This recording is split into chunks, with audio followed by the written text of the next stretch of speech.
Hey everyone, today we're reading Luke chapter 12, verses 35 to 59. Now, before we start in on today's reading, I think it's important to back up and see where we've just been. Jesus has been giving practical guidance on how to live your life, how a person should live their life. Now, it's important to note, though, that he's not doing this out of a desire to list rules and regulations for people to follow. He's doing this out of a desire to see people live their lives to the fullest, to see them have an abundant life. Jesus, he warned against acting like the religious leaders who did value the rules and regulations far above what Jesus says was most important.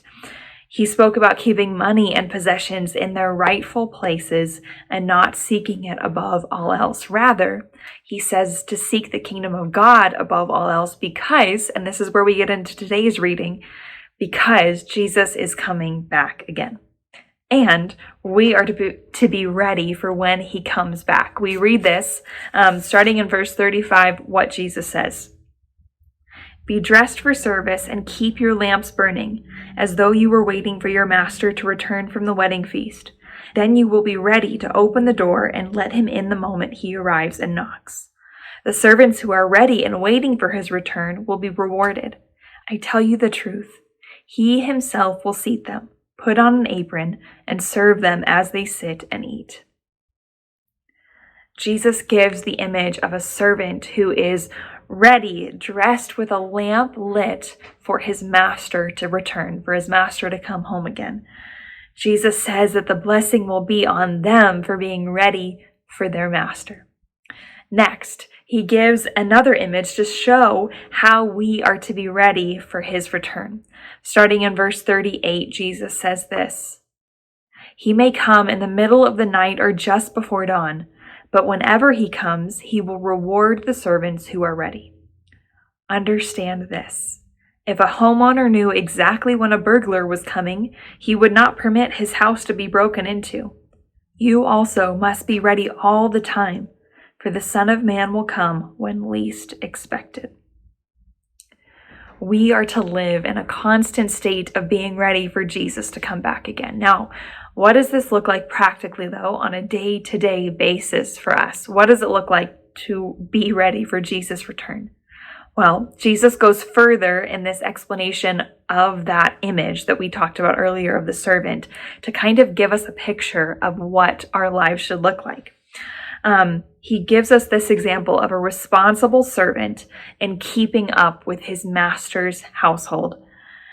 This is a trusted position. This servant has been given watch, has been given responsibility over everything in his master's household, and he stewards it well. He stewards that responsibility well.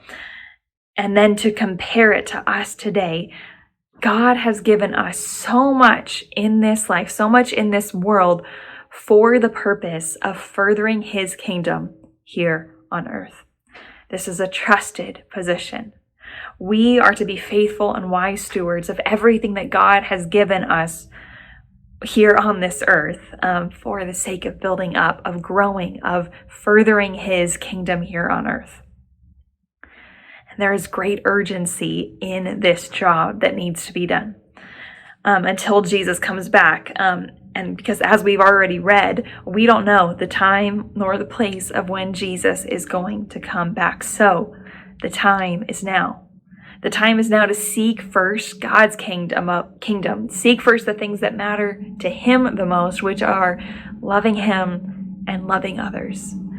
So we are to use everything that he has given us here on this earth to accomplish that, to love him and to love others.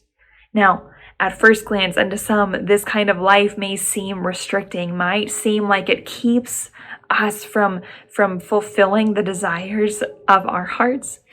But Jesus tells us that a life lived following after him, a life lived furthering his kingdom here on earth is the most satisfying, most fulfilling, most abundant, most adventure-filled life you could ever possibly dream up.